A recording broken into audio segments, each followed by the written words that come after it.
Number 1. Eagle Mountain. This ghost town has over 400 homes just rotting away in the desert. Upon first glance, it almost looks like something straight out of The Walking Dead, but at one point in time, this was once a thriving little mining town. Founded in 1948 by Henry J. Kaiser, mining operations ran consistently up until the late 70s, early 1980s. But as foreign competition grew, along with environmental concerns, this eventually led to a reduction in iron output. Long story short, once the mine died, so did the town. It was mostly abandoned by the mid-1980s, and the last graduating class was in 1987. Number 2. Ludlow, California.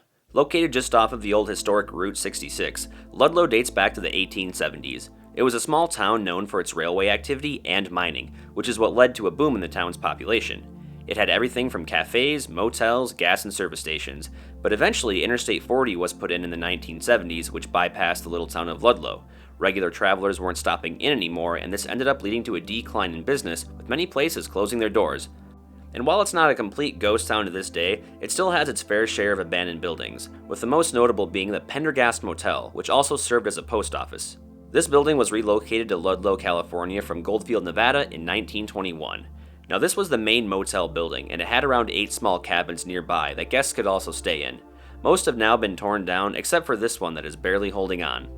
There is many abandoned buildings throughout the area, including a couple old service garages and a couple old houses, one of which actually belonged to the owners of the Pendergast Motel, and the other one, well, it straight up looks like a tweaker house. But anyways, most people driving along the interstate don't even notice these old buildings, like a homeless person on an off-ramp, but they still stand and barely hang on, serving as a reminder and a link to the past when the old town of Ludlow saw better days. Number 3, the abandoned High-Low gas station in Halloran Springs, California.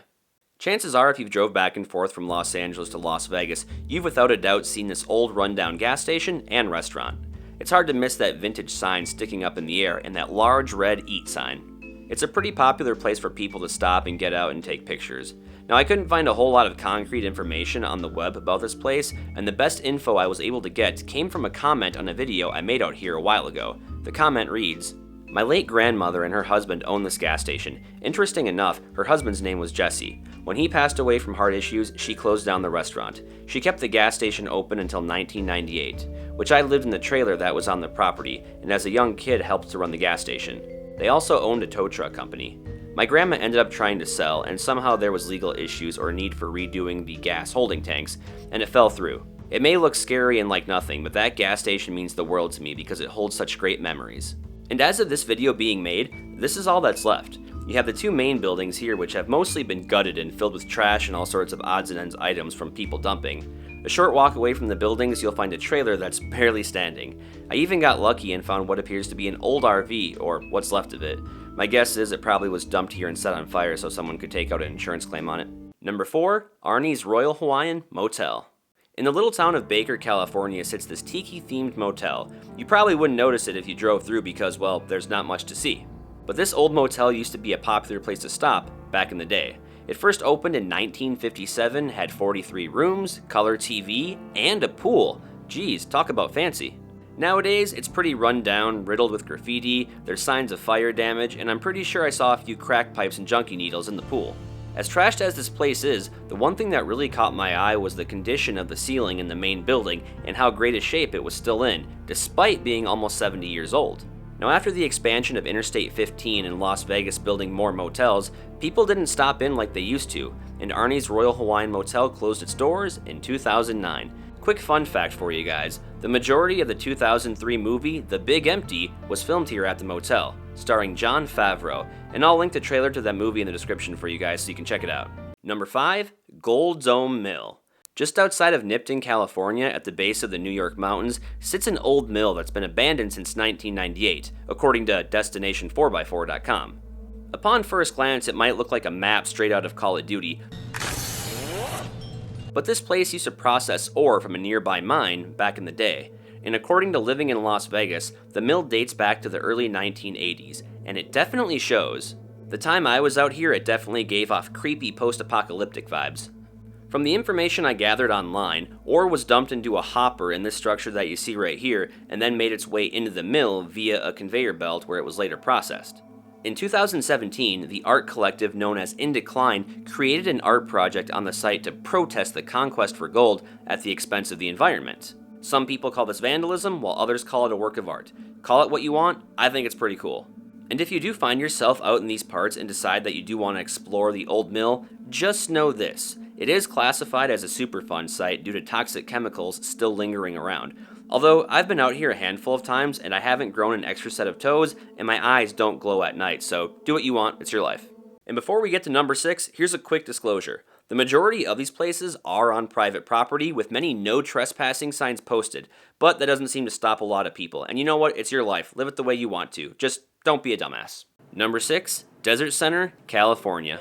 Founded in 1921 by Stephen Ragsdale, back in its prime, Desert Center was a pretty bustling place, being the halfway point between Phoenix and Los Angeles. This was a place where travelers could stop, get a bite to eat, take a break from being on the road, or light a cigarette and enjoy the next 5 minutes before your wife and kids get back in the car. Desert Center had everything from a cafe, post office, gas and service station, and a few other small businesses, but nowadays you could be driving down the interstate and not even notice it. The only business that's still active in Desert Center today is the post office, for the few occupants that still live nearby. After poking my head in a few of the buildings, I was able to see some of the items that were left behind, and in some of the other buildings, it almost looks as if time stood still. This building that you see right here was the only school in Desert Center. It was built for the Ragsdale's children in the 1940s and ran up until 1983 when it was shut down. And from the research that I compiled, it seems that over time, people just moved out, members of the family passed away, and no one left to run the businesses. It may not be the little rest stop town that it once was, but over 100 years later, it's barely hanging on. Kinda like our president. Number 7, Newberry Springs, California. This might be one of the most interesting things I've ever seen. So out in the Southern California desert sits a small community that was consumed by sand dunes. I'm not kidding. Scattered throughout the desert, you'll find houses, sheds, trailers, cars, boats, and fences mostly covered in sand. One resident even pulled a Donald Trump and tried putting up a wall to keep the sand out, but unfortunately, that didn't work. Some of the sand dunes even made their way up to the windows on the houses and edges of the roofs, and in other areas you can see where chimneys and roofs are barely poking out of the sand. Now this was the direct result of county maintenance crews relocating sand that was building up and blocking roads. And this did work and they were able to clear the roads, but the sand they ended up dumping further down the road just blew back and made its way into a different neighborhood. And over time, that sand made its way into people's yards, garages, and homes, forcing them to leave. Number 8, Three Kids Mine. This is located southeast of Las Vegas, Nevada, and it's an old mine that ran from 1917 all the way up until 1961. But nowadays, it looks more like a wasteland than it does a mine. They used to mine and process manganese ore here back in the day. There also used to be a mill out here and many other buildings, but they've since been torn down. Most people like to come out here and feast their eyes on the Wheel of Misfortune. It's a piece of artwork that was done by the artist known as Aware, and it was done in one of the thickener pits, and it depicts a wheel like the Wheel of Fortune, but instead of prizes, it shows the outcomes that ambitious tourists often face when they leave Las Vegas, like losing a home, losing all hope, going broke, or doing a bunch of coke and knocking up a chick that you thought was a 10 because you had beer goggles on. Okay, so maybe that one wasn't on there, but it should be. At the very least, it's worth checking out if you get the chance. Another fascinating sight to see here that I caught on my drone was one of the open pits had a bunch of boats and car wrecks in them. More than likely the result of dumping, but I beg to differ. If you ever needed a place to get rid of a boat, car, or body, this would be the ideal place. After all, it is Vegas. Number 9, the Gila River Memorial Airport. Heads up on this one, it's not in California, but it is located one state over in Arizona, just south of Phoenix. I thought this one was pretty fascinating, so I wanted to showcase it in this video. But it's an old airfield that features a bunch of World War II planes, most of which are dilapidated and covered in graffiti by jerks that don't know how to leave a good thing alone. Anyways, according to placesthatwere.com, it was built in 1942 to support the rapidly growing U.S. aerial operations during World War II.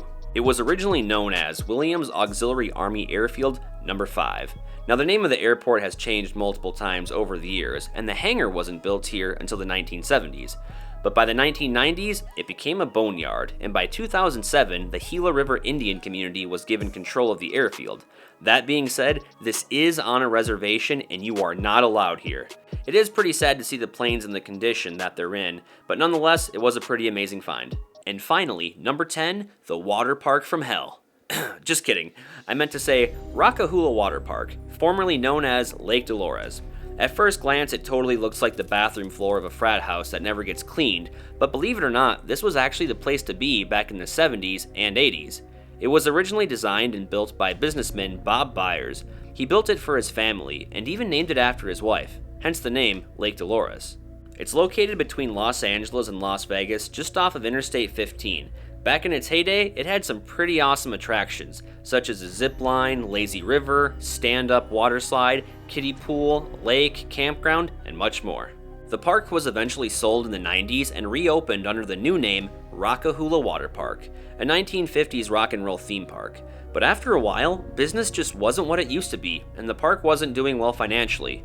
And the final nail in the coffin was in 1999, when an employee went down a water slide into a partially filled pool, traveling at speeds of up to 40 miles per hour.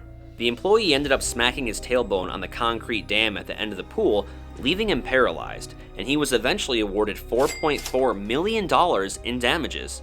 And now I know what you're thinking. It was his fault, he should have known better, he should not have gotten a dime, and to make matters even worse, he wasn't even clocked in for the day yet. It makes no sense, I know.